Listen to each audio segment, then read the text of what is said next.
오늘 또 하나님께서 은혜 주셔서 기참 묵행 계속 하도록 하겠습니다. 기도하겠습니다. 하나님 감사합니다. 날마다 하나님께서 말씀으로 동행하여 주시고 성령께서 인도해 주시니 감사합니다. 오늘 또 하나님의 말씀을 묵상할 때 깨닫게 하시고 주님의 진리를 가르쳐 주옵시고 감동하여 주시고 이 말씀에 붙잡혀 살게 하시고 충만하게 하옵소서. 예수님의 이름으로 기도합나이다. 아멘. 이 찬송입니다. 나의 영원하신 기업. 나의 영원하신 기업 생명보다 귀하다. 나의 갈 길 다가도록 나와 동행하소서. 주께로 가까이 주께로 가오니 나의 갈 길 다가도록 나와 동행하소서. 세상 부귀 아니람과 모든 명예 버리고 험한 길을 가는 동안 나와 동행하소서. 주께로 가까이 주께로 가오니 나의 갈 길 다가도록 나와 동행하소서. 어두운 골짝 지나가며 험한 바다 건너서 천국 문에 이르도록 나와 동행하소서. 주께로 가까이 주께로 가오니 나의 갈 길 다가도록 나와 동행하소서. 아멘. 네, 하나님의 말씀입니다. 시편 78편 56절부터 72절까지입니다. 시편 78편 56절로 72절 이 부분을 세 부분으로 나눠서 오늘 말씀을 살펴보도록 하겠습니다. 먼저 56절로 58절입니다.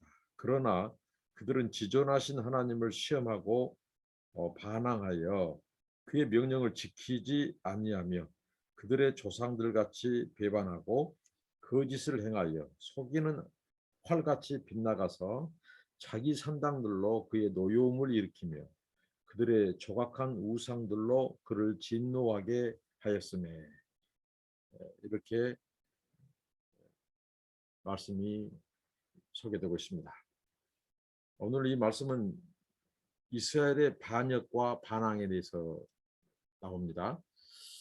이 시편 이 앞선 본문에서 하나님께서 이스라엘 백성들이 뒤늦은 회개를 하죠. 그럴 때 하나님께서 그들에게 은혜를 베풀어 주셨는데요. 앞선 본문에서 하나님께서는 그 백성들이 반복되는 반역, 반복되는 죄악에도 불구하고 하나님이 은혜를 베풀어 주셔서 그들을 출애굽 그리고 광야 여정에서 인도하시고 이 가나안 땅으로 들여보내시며 그곳에서 하나님께서 이제 땅을 분배해 주셨습니다. 그런데도 불구하고 오늘 이 말씀 보면 그들은 지존하신 하나님을 시험하고 반항했다.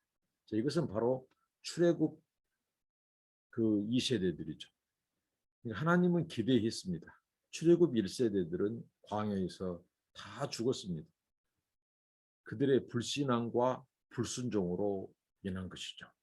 그런데 출애굽 2세대, 바로 이 광야에서 죽은 1세대와는 달리 하나님의 약속의 땅 가나안에 들어갔던 그들, 하나님께서는 그들에게 기대를 하셨을 겁니다.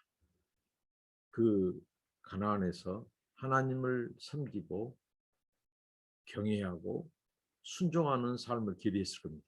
그런데 오늘 이 시편 기자의 고백에 의하면 그들은 별반 다를 바 없습니다. 출애굽 1세대의 광야에서의 반역과 하나님을 시험하고 불순종한 것이나 바로 이 출애굽 2세대, 그러니까 이 가나안에 들어간 그들 역시 하나님을 표현해 보면 시험과 반항이란 표현까지 했습니다. 명령을 지키지 않았다. 하나님의 이 계명을 준수하지 않았고요. 그들의 조상같이 배반했다는 거죠. 이게 인생입니다.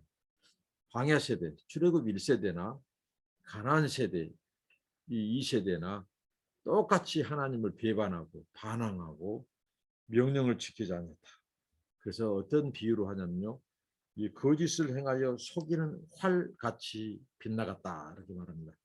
활은 이 줄이 탱탱해야 됩니다. 그래야 거기에 이 화살을 넣고 쏠 때 명중하죠. 근데 화살이 느슨해지면 이게 이제 빗나간다는 거죠. 바로 그것 때문에 하나님을 시험하고 반항하고 반역한 그것은 결국 무엇을 말씀합니까? 그것은 속이는 활과 같다. 그래서 이 표적을 빗나가게 되었다는 것입니다. 이걸 이렇게 지금 말씀합니다. 느슨해져 버린 화살. 이스라엘은 그들을 구원하시고 축복하신 하나님을 시험하고 반항하고 이 반역을 했죠. 그래서 그들의 삶이 빗나갔는데요. 무엇이냐? 바로 우상 숭배였다는 거죠. 오늘 이 말씀에 보면 조각한 우상들을 숭배했다고 나옵니다. 이 조각한 것은 무엇입니까? 한마디로 돌덩어리입니다. 그들은 돌덩어리를 섬겼어요.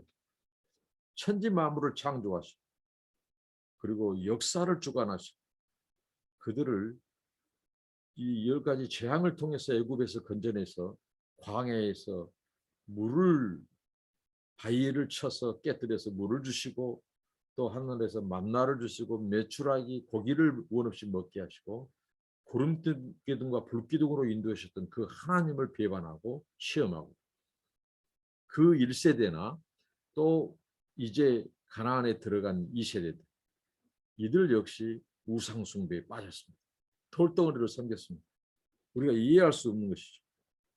어떻게 그 인격적이고 기이한 일로 그들을 구원하신 하나님을 버리고 어떻게 돌덩어리를 섬길 수 있는가? 바로 이것이 바로 인간의 죄입니다. 그래서 이제 하나님이 진노하시는 얘기가 이어집니다. 78편 59절로 64절입니다.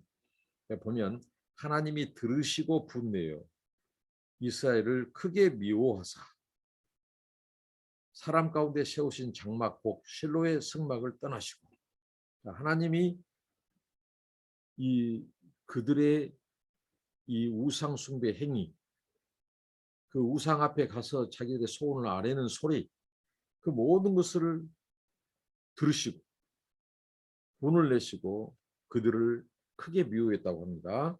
그러면서 하나님께서 이제 사람 가운데 세운 장막 당시에 실로에 있던 성막을 떠나시는 장면이죠. 이것은 바로 블레셋과의 전쟁을 배경으로 하고 있습니다. 그가 그의 능력을 포로에게 넘겨주며 그의 영광을 대적의 손에 붙이셨다. 그러니까 하나님께서 실로의 성막을 떠나버렸다는 것은 그의 영광을 거두시고 영광이 떠난 것을 말합니다. 이것은 당시에 엘리 제사장의 두 아들 홈리와 비느하스 이들은 이 성경의 표현에 의하면 이 벨리알의 아들들, 이 어둠의 자식들, 벨리알의 아들들이라고 표현할 정도로 아주 망령된 자입니다. 이들이 성막, 성소에 이제 이 제사, 예배드리러 온 이 여인들을 겁탈하고 또 하나님께 드려질 제물들을 자기가 좋은 거 취하고 아주 불경건한 자였죠. 근데 이들의 아버지 또 엘리 제사장은 아주 우둔하고 영적으로 무감각하고 그 자식들을 말씀으로 세우지 못한 당시에 영적으로 굉장히 어두웠던 이 시대였죠. 그때 이 실로에 있던 성막, 그 성막에 안치된 법궤를 블레셋에 의해서 뺏기게 됩니다. 그래서 블레셋 군대가 하나님의 법궤를 빼앗아가요. 전리품으로 빼앗아가요. 하나님의 영광을 하나님 여기 표현에 하면 그 영광을 대적의 손에 하나님이 붙이셨다. 하나님의 능력을 포로에게 넘겨버렸다는 표현을 씁니다. 이게 하나님의 진노죠. 그러니까 하나님의 진노에 의한 하나님의 그 심판, 징계, 여기에 쓰여지는 용어들이 성경에 구약 성경에 하나님이 넘기셨다. 그리고 붙이셨다. 떠나셨다. 이런 표현이죠. 죄를 질 때, 언약 백성이 죄를 질 때 하나님이 소위 말하는 버림의 용어들, 하나님이 이들을 치시는 용어들 넘겨버린 거죠. 그래서 그가 그의 소유 때문에 분내사 그의 백성을 칼에 넘기셨으니 그들의 청년은 불에 살라지고, 이 칼에 넘겼다는 말은 바로 블레셋의 침투, 블레셋이 군사를 건드리고 와서 이 실로에 있는 법궤를 뺏어갑니다. 그런데 전쟁이 시작되었을 때 이 엘리 제사장의 두 아들 홈니와 비느하스가 법궤를 가지고 갑니다. 얼마나 가증스럽습니까? 이들은 하나님을 그렇게 이렇게 노여웁게 하고 하나님의 성소를 더럽힌 자들이죠. 음란한 자들이고 탐욕적이고 그런 자들이었습니다. 그런데 전쟁이 일어나니까 법궤를 가지고 나가요. 이것은 무엇입니까? 부적 신앙입니다. 법궤가 부적으로 전락되는 거예요. 전쟁이 와도 법궤만 있으면 승리할 줄 알았어요. 근데 오늘 하나님께서 그것을 넘겨버렸다. 빼앗기도록 넘겼다. 그래서 탈취해 가버리죠. 여러분, 우리의 신앙은 부적 신앙이 아닙니다. 우리의 신앙은 인격 신앙이고 하나님을 순종해야 되는 거죠. 근데 이들은 온갖 죄는 다 지어놓고 하나님의 법궤만 가지고 나면 승리할 줄 알았어요. 그런데 오히려 더 뺏겨버리죠. 하나님이 넘겨버렸기 때문에. 능력은, 신앙의 능력은 바로 믿음에서 나옵니다. 성결, 거룩에서 나와요. 순종에서 나와요. 순종하지 않고 거룩하지 않고 불경건하게 살면서 무슨 성경책을 부적처럼 갖고 다닌다. 예배를 주일날 종교 행위로 예배를 드린다. 결코 그것이 우리의 구원과 우리의 승리를 보장하지 않는다는 거죠. 그래서 하나님이 넘겨버렸어요. 그래서 저 참혹한 전쟁, 그 백성을 하나님이 칼에 넘기셨어요. 청년이 불에 살라지고 아주 참혹한 죽음입니다. 청년이 죽어버리니까 결혼해야 될 처녀들이 어떻게 했죠? 혼인 노래를 들을 수 없다고 말합니다. 청년들이 살아야 그들이 결혼해서 부르는 축가, 혼인 노래가 들릴 텐데 말입니다. 혼인 노래가 들리잖아요. 제사장들이 칼 맞아 죽어요. 칼에 엎드려지고. 그들의 가부들은 애곡도 하지 못했다. 애곡도 하지 못해. 그 정도로 그들은 이제 망연자실하고 죽죠. 기혼자들도 전쟁에 나간 사람도 많았단 말이죠. 기혼자들도. 근데 이 남편을 잃은 가부들이 이제 남편이 돌아오지 않으니까 망연자실해서 죽음을 애곡하지도 못했어요. 임신 중이던 비느하스의 이 아내가 소식을 듣죠. 그 남편이 전쟁터에서 죽었다고. 또 이 소식을 들은 엘리 제사장이 자빠져서 목이 부러져서 죽는. 그래서 그 여인이 비느하스의 아내가 조산을 하게 되고 어떻게 됩니까? 하나님의 영광이 떠났다고 하는 이가봇이라고 하는 이름을 짓죠. 이게 바로 불순종이 빚어내는 참혹한 결과죠. 있어요. 하나님이 진노하신 거예요. 넘겨버린 거예요. 칼에 넘겨버린 거예요. 전쟁이 터지고 자녀들, 청년들이 죽고 시집 가야 될 그 처녀들이 울고 통곡하고 그런 상황이 벌어집니다. 가부들이 많이 양산되고. 이게 바로 하나님의 진노로서 주어진 결과들이죠. 이렇게 우리의 죄는 항상 하나님과의 분리를 가져오고 풍성한 삶을 다 뺏어가 버립니다. 남편도 또 아내도 자녀들도 다 흩어지게 만듭니다. 이 전쟁뿐만 아니라 우리 삶 속에 하나님 주신 은혜들을 다 뺏어가 버립니다. 죄가 이렇게 만듭니다. 불신앙이 이렇게 만듭니다. 참혹한 결과를 만들죠. 그 다음에 이제 78편 65절부터 72절입니다. 그때에 주께서 잠에서 깨어난 것처럼, 자, 주께서 잠에서 깨어났습니다. 이것은 뭐냐면 실로에서 이제 영광이 뺏겨버렸죠. 법궤를 뺏겨버렸습니다. 블레셋에게 뺏겨버렸습니다. 근데 이제 하나님께서 이 시편의 기자가 이 회복하시는 그 그림을 하나님께서 잠에서 깨어나서 용사처럼 일어난, 포도주를 마시고 고함치는 용사처럼 일어나서, 자, 하나님께서 이제 이들을 돌이키게 하시고 회복을 주신, 그의 대적들을 쳐 물리쳐서 영원히 그들에게 욕되게 하셨도다. 하나님께서 블레셋에 재앙을 내리죠. 다곤 신전의 신상들이 목이 부러져서 하는 막 그런 일들이 일어나죠. 그래서 그들이 결정을 합니다. 블레셋에 이 순회들이 결정을 하죠. 그래서 이 법궤를 보내기로, 이 법궤를 붙들어 놔봤자 하나님이 계속 재앙을 내리고 손을 대시니까 속수무책이에요. 그래서 그들은 금으로 이 시 형상을 만들어서 이 수레에다가 그것을 싣고 이제 보내죠. 보내는데 SMS로 보내는데 바로 하나님께서 행하신 일이죠. 하나님께서 지금 용사처럼 일어나셔서 그 대적들을 쳐서 그들을 욕되게 하시고, 그리고 또 요셉의 장막을 버리시며 에브라임 지파를 택하지 아니하시고, 이 에브라임 지파, 요셉의 그 아들 에브라임 지파를 택하지 않았다고 말합니다. 하나님 요셉의 장막을 버리시고 에브라임 지파를 택하지 않았다고 말하죠. 이 에브라임은 이제 이 굉장히 용맹스러웠던 지파였죠. 그런데 이들이 이 앞선 본문에서 살펴봤듯이 그들이 블레셋과의 전쟁이 일어났을 때 하나님의 언약을 믿지 못하고 도망가 버리고 두려움에 사로잡힌 그들에게서 하나님께서는 이제 그들을 택하지 않았다는 거죠. 그리고 오직 유다 지파와 그가 사랑하시는 시온산을 택하셨습니다. 이것은 하나님의 일방적인 은혜입니다. 하나님께서 에브라임 지파는 하나님께서 택하지 아니하시고 바로 이 다윗이 속한 유다 지파와 그가 사랑하신 시온산을 택하셨다고 말합니다. 그의 성소를 산의 높음같이 영원히 두신 땅같이 지으셨도다.